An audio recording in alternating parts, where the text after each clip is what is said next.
लोकी के चौथे एपिसोड की शुरुआत में ही हमें पता चलता है कि सिल्वी को उसकी टाइमलाइन से लाने वाली हंटर रवोना रेंसलेर ही थी, जो अब एक जज बन गई है।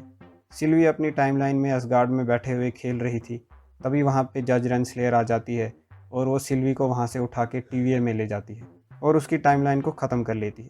इससे पहले वो उसे कोई सज़ा देते, सिल्वी रेंसलेर से उसका टेम्पैड चुरा लेती है और टाइम डोर से भाग जाती है। आगे हम देखते हैं कि जज रेंसलेर टाइम कीपर से मिलकर उनके चेंबर से बाहर आती है और मोबियस को बताती है कि वेरिएंट यानी कि सिल्वी की हरकतों के लिए वो उसे ही जिम्मेदार मानते हैं। मोबियस उससे कहता है कि अगर वो वेरिएंट और लोकी को पकड़ना चाहते हैं तो उसे हंटर C-20 से मिलना होगा, मगर रेंसलेर उसे मना कर लेती है। मोबियस उससे कहता है कि Hunter C-20 bar bar it's real बोल रही थी और वो जानना चाहता है कि उसका क्या मतलब था, और वो ये भी जानना चाहता है कि जब वो वेरिएंट के साथ थी तो उसने क्या देखा।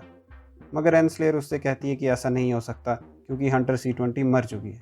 रेंसलेर उसे बताती है कि वेरिएंट यानी कि सिल्वी ने उस पर मैजिक करके उसके दिमाग पे कंट्रोल कर लिया था, जिसकी वजह से उसकी मौत हो गई, और वो उसे बताती है कि इस बात का किसी को पता भी नहीं चलना चाहिए।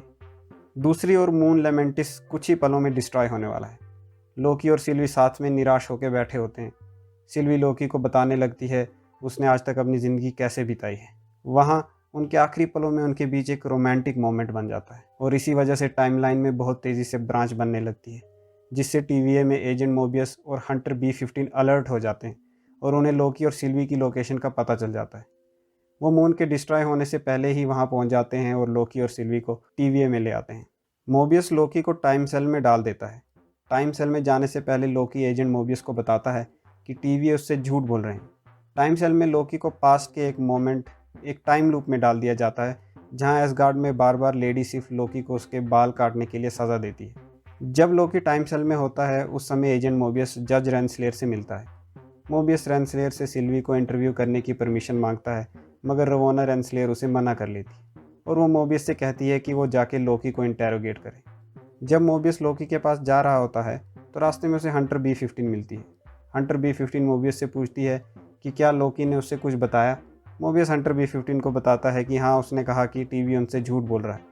ये सुन के हंटर B-15 कुछ परेशान सी दिखने लगती है।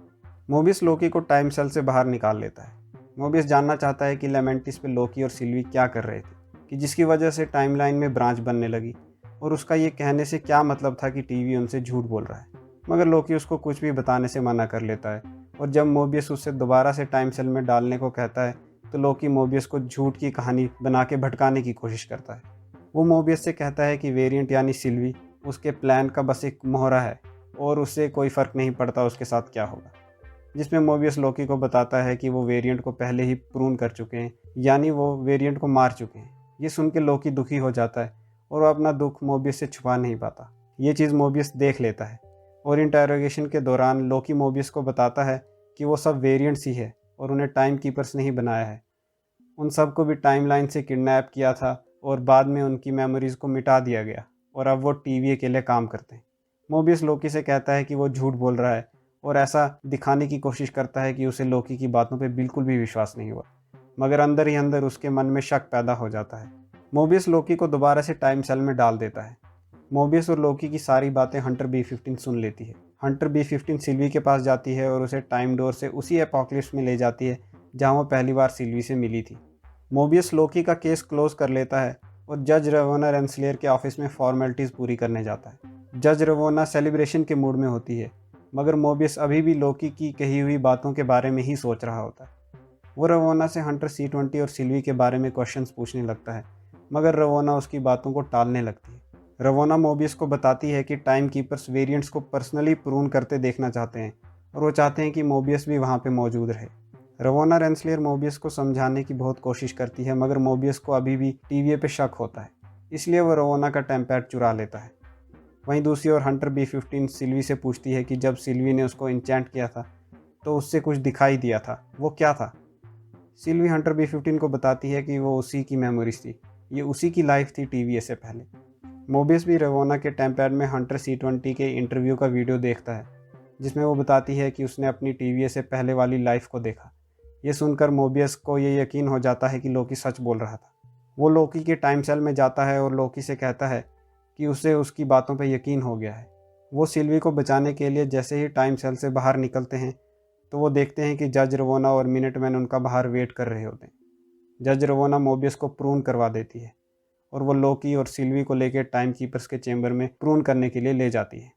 टाइम कीपर्स लोकी और सिल्वी को प्रून करने का ऑर्डर दे देते हैं, मगर तभी वहाँ पे हंटर B-15 आ जाती है और लोकी और सिल्वी के नेक बैंड्स को खोल देती है। लोकी और सिल्वी टाइम कीपर्स के गार्ड्स को मार देते हैं और रवोना को बेहोश कर देते हैं। सिल्वी अपनी तलवार से एक टाइम कीपर का सर काट देती है, मगर तभी उन्हें पता चलता है कि वो असली टाइम कीपर्स हैं ही नहीं, वो तो बस 3 एंड्रॉइड्स ही हैं।